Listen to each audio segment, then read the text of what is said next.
Everyone, কেমন আছেন সবাই? নতুন একটা ভিডিও নিয়ে আসলাম। আজকের ভিডিওটা অনেক স্পেশাল। আজকে আপনারা দেখতে পাচ্ছেন আমি একটা দারুণ একটা বাইকের সাথে। এটা হচ্ছে রয়্যাল এনফিল্ড ক্লাসিক 350।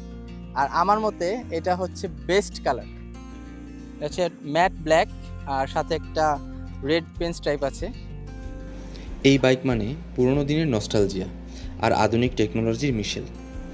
দেখো শুধু, টিয়ার ড্রপ ট্যাঙ্ক, রয়্যাল এনফিল্ডের লগো, সার্কুলার হেডল্যাম্প আর সেই বিখ্যাত থাম্পিং সাউন্ড।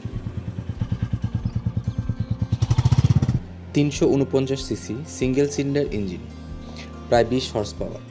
গতি নয়, এই বাইক মন ছুঁয়ে যায় তার চালানোর মাধুর্য দিয়ে। সিটি রাইড হোক আর লং ট্রিপ, ক্লাসিক 350 তোমাকে দেয় একটা রাজকীয় অনুভূতি। ডুয়েল চ্যানেল এবিএস, আরামদায়ক সিটিং আর সেই থাম্পিং এক্সস্ট নোট যা একবার শুনলেই চেনা যায়। আঙ্কেলের কাছ থেকে এই বাইক সম্পর্কে আমরা কিছু কথা শুনবো। কেন আঙ্কেল এই বাইকটা নিল এতগুলো বাইক থাকতে। প্রথমে বলে নেই, মুকিত প্রথমে কিন্তু একটা স্পোর্টস বাইক চালাতো, জিক্সার এসএফ। তো হঠাৎ করে স্পোর্টস বাইক চেঞ্জ করে এই এরকম একটা রিল্যাক্স ক্লাসিক বাইকে কেন চলে গেলো, মুখ থেকে আমরা একটু শুনি। আঙ্কেল, বেসিক্যালি রিল্যাক্স আসলে ক্লাসিক বাইকে আসার রিজন হচ্ছে আমি প্রতিদিন অলমোস্ট 50 কিলোমিটার রান করি অফিস টু বাসা। তো আমি এই জন্য চিন্তা করতেছিলাম যে একটু কমফি কি নেওয়া যায়, আর আমার ওয়াইফ আমার সাথে পিলিয়ন হিসাবে সবসময় থাকে। সো ডেইলি আমরা একসাথে যাওয়া আসা করি। তো এই জন্য আসলে প্ল্যান করতেছিলাম যে কমফোর্টেবল কি নেওয়া যায়।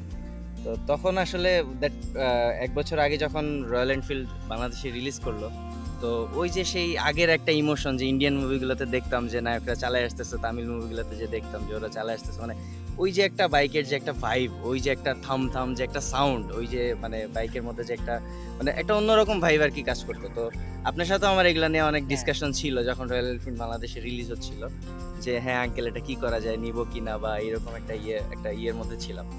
তো যাই হোক, ফাইনালি আর কি এটা নেওয়া হয়েছে এবং আমি এটা নিয়ে অনেক স্যাটিসফাইড। বাস অনেক কমফোর্টেবল একটা বাইক, আর এটা রাইডিং এর সময় যে মানে একটা যে ফিল, এটা আসলে রাইড না করলে আসলে বোঝা যায় না।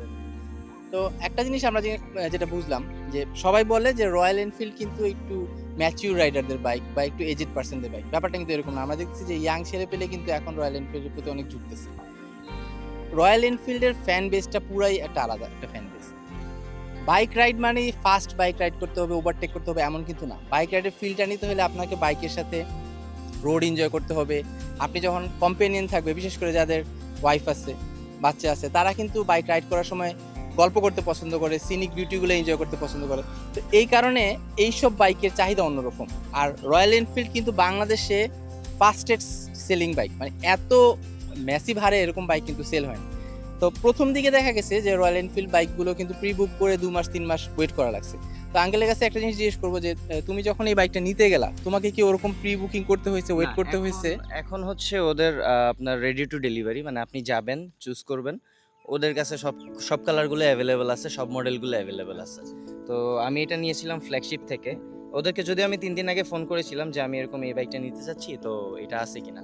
ওরা বলতেছে স্যার আমাদের এখন সব কালার সব মডেলগুলো অ্যাভেলেবেল আছে, আপনি যখন আসবেন তখনই ডেলিভারি করা যাবে।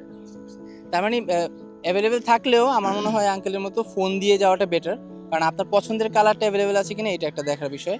আর এখন সম্ভবত হান্টার আর মিটিওরের দুইটা স্পেশাল কালার চলতেছে, ওগুলো শেষের দিকে। ক্লাসিকের একটা কালার আছে, হ্যাঁ, মার্শ গ্রিন মনে হয় ওটা, না? তো এই 3টা কালার এক্সক্লুসিভ ওদের আসছে। আর রয়্যাল এনফিল্ডের অনেক কালার, আশা করি বাংলাদেশে আস্তে আস্তে সবগুলো কালার আসবে। সো আঙ্কেলকে বলবো enjoy your ride, best bike. আমি একটু রাইড করলাম, আসলে এটার ফিলিংসটা অন্যরকম, মানে এত রিল্যাক্স লাগে বাইকটা চালাতে, থেরাপির মতো জাস্ট, আর কিছুই না। তো সবাই ভালো থাকবেন, দেখা হবে আবার।